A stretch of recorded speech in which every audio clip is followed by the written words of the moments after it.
Meus irmãos, meus amigos, eu vos saúdo com a paz do Senhor. Para minha alegria, poder dessa feita compartilhar convosco um pouco da palavra de Deus. E dessas feitas eu gostaria de meditar convosco sobre o assunto eminência, os sinais da vinda de Jesus. Falar da vinda de Jesus é um assunto que hoje todo mundo está na expectativa por causa dos acontecimentos, por causa do andar da carruagem. Nós que entendemos um pouco da Bíblia sabemos que a vinda de Jesus está próxima. E dessa feita eu quero ler convosco o capítulo 24 do Evangelho de Mateus, o verso de número 3, que diz assim: E estando assentado no Monte das Oliveiras, chegaram-se a ele os seus discípulos, em particular dizendo: Dize-nos quando serão essas coisas, e que sinal haverá da sua vinda e do fim do mundo? E Jesus respondendo disse-lhe: Acautelai-vos que ninguém vos engane. Porque muitos virão em meu nome, dizendo eu sou o Cristo, e enganarão a muitos. E ouvireis de guerra, de rumores de guerras. Olhai, não vos assusteis, porque é mistério que isto tudo aconteça, mas ainda não é o fim. Porque se levantará nação contra nação, reino contra reino, e haverá fome, peste, terremoto em vários lugares, mas todas essas coisas são princípios de dores. Amém. Amados, Jesus, quando estava dando um discurso lá no templo, Jesus propôs uma parábola e contando, e alguém admirado com a edificação daquele grande templo, Jesus disse: olha, não vai ficar aqui pedra sobre pedra que não seja derribada. E ele ficou preocupado com aquilo. E quando chegou no Monte das Oliveiras, os discípulos a sós com Jesus, ele disse: Senhor, explica para nós quando acontecerão essas coisas, que sinal haverá da sua vinda e do fim do mundo. Eu quero deixar bem claro aqui na minha palavra que a vinda de Jesus não é o fim do mundo. Não. Após a vinda de Jesus, isso é um ensino escatológico, coisas que ainda vão acontecerem, mas após a vinda de Jesus, haverá 7 anos ainda aí. 3 anos e meio vai ser 3 anos e meio de muito dinheiro, muita bonança. E alguém vai pensar que até que eram os crentes que estavam atrapalhando esse mundo. Mas, ao findar os 3 anos e meio, o anticristo vai assentar numa cadeira e vai reivindicar para ele a adoração. Aí os judeus, como não adoram, não prostram diante de homens, de imagens, vocês sabem muito bem a história, como Mardoqueu estava lá no palácio do rei, e alguém queria que ele fizesse continência, que ele adorasse, ele não quis. Por isso procuraram tirar-lhe a vida. Aí os judeus agora, quando vê o anticristo sentado naquela cadeira e querendo que o povo adore ele, eles não vão fazer isso. Então a Bíblia diz que levantará uma perseguição contra os judeus. Na verdade, os judeus, os israelitas, a nação de Israel, ela vive de guerra em guerra desde o princípio. Como hoje, estamos vendo a guerra entre os judeus e os Hamas, né? E Jesus, então, ensinando os seus discípulos, ele disse: acautelai-vos para que ninguém vos engane. Ouvirei de guerra, de rumores de guerras. olhai, não vos assustei, porque é mistério que tudo isso aconteça, mas ainda não é o fim. Nós devemos estar preparados para o momento do arrebatamento da igreja.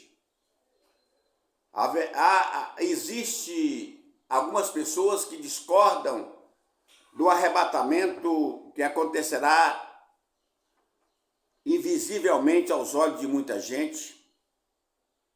Os pós-tribulacionistas, eles afirmam que não haverá esse acontecimento. Mas nós que somos pré-tribulacionistas, nós cremos no arrebatamento da igreja. Cremos porque Jesus nos ensinou, né? No momento, num abrir e fechar de olhos, né? Paulo ensinou na sua palavra, os que morreram em Cristo ressuscitarão e os que estiverem vivos serão transformados num abrir e fechar de olhos, estaremos para sempre com o Senhor. E eu acredito nitidamente nesta palavra. Agora, após a vinda de Jesus, vai começar as dificuldades, as guerras contra Israel.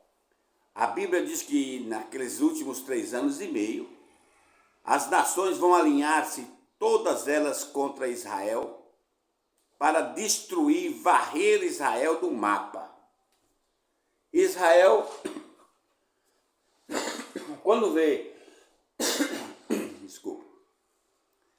tudo isso acontecendo, e que eles olhar para um lado e para o outro não ver saída, eles vão clamar por Deus. Israel, toda vez que clama por Deus, Deus atende e responde Israel. E quando eles clamarem, a Bíblia diz que Jesus descerá no Monte das Oliveiras, aleluia, em defesa de Israel.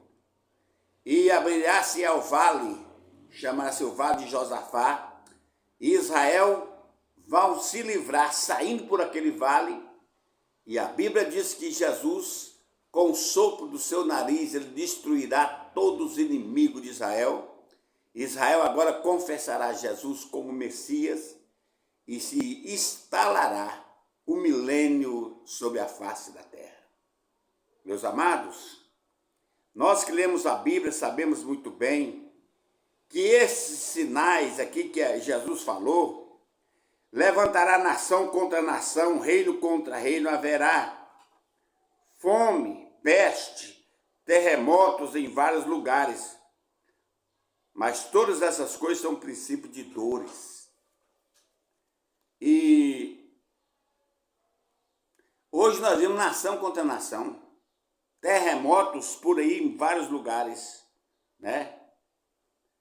Fome sobre a face da terra.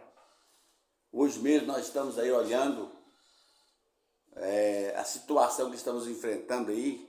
Já estamos na metade do mês de novembro e ainda não temos chuva para nós termos pastagem, plantar lavoura. E as coisas vão mudando, não é? Eu estive na Bahia ontem e vendo as terras lá esperando a chuva para ser plantadas. Então a fome, ela vem com a escassez da chuva. Mas isso são prenúncios da vinda de Jesus. O que eu quero deixar muito claro na minha palavra desta manhã, para todos os meus amigos, esse vídeo aqui, ele vai para o YouTube, que nós precisamos estar preparados, meus irmãos, meus amigos, para o momento da vinda de Jesus. Como será a vinda de Jesus? Jesus disse assim, olha, assim como o ladrão não avisa a hora que vai entrar numa casa, ele virá também assim, dessa forma, como o ladrão, em silêncio. E nós precisamos estar preparados. Gente, se Jesus falasse que vai vir daqui 10 dias, todo mundo, as pessoas que estão afastadas, iriam reconciliar e ficar esperando esses 10 dias, não é? Mas Jesus virá no momento em que muitos estão despercebidos. É por isso que ele falou, assim como foi nos dias anteriores, nos dias de Noé, será também a vinda do Filho do Homem. Porque assim nos dias anteriores ao dilúvio, o povo estava festando, comia, casavam, bebiam, davam-se em casamento, até o dia que Noé entrou na arca, não perceberam até que veio a chuva e consumiu a todos. Assim também é o momento que Jesus voltará. Eu estou esperando esse momento. Cada dia eu procuro me consertar mais com Deus, corrigir algumas coisas que eu preciso corrigir na minha vida, porque todos nós somos faltosos, meus irmãos. A Bíblia diz que não há quem não peque, né? Se alguém dizer que não peca, ele já está pecando porque está mentindo. Então, todo dia nós precisamos da misericórdia de Deus, o perdão de Deus, a graça de Deus, a misericórdia de Deus. Eu quero pedir a Deus agora que essa palavra alcance meus amigos, minhas amigas, tantas pessoas que eu já vi cantar na igreja, tanta gente que eu já vi lá na igreja louvando a Deus, com aquela voz maravilhosa, gente orando na igreja, gente sendo batizado no Espírito Santo. Hoje, distanciaram de Jesus e parece que estão despreocupados. Gente, acorda, desperta tu que dorme, levanta-te dentre os mortos e Cristo te esclarecerá. Nós precisamos estar, esses dias que estão vivendo, precisamos estar mais perto de Jesus. Precisamos estar mais perto de Jesus, buscando Ele, buscando a sua graça, a sua misericórdia. Irmãos, sem Jesus nós não somos ninguém. É como aquela música que aquele padre canta, né? O que eu sou sem Jesus? Nada, nada, nada. Nós sem Jesus somos nada, meus amigos. Sem Jesus nós somos uma moinha que o vento espalha. Como disse o hino do saudoso Jair Pires, né? Eu comparo a vida do homem sem Deus como uma folha seca caída no chão, que vai para onde o vento levar. Tudo é tristeza, tudo é solidão. Verdade. O mundo está aí.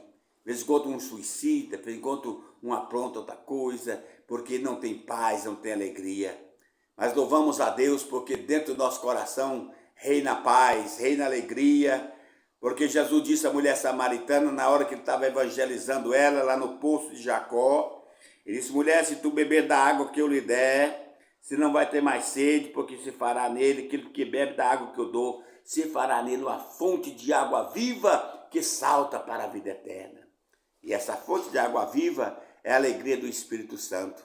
Em meio às lutas, em meio às dificuldades, em meio aos problemas, mas nós temos o Espírito de Deus que nos alegra, que nos conforta e nos dá força para dar mais um passo até chegarmos em Sião. Deus abençoe meus amigos, meus ouvintes, que esta palavra fale em vosso coração, que o grande amor de Deus, a graça do Senhor Jesus Cristo e a consolação do Espírito Santo esteja sobre a vida de todos vocês. Amém.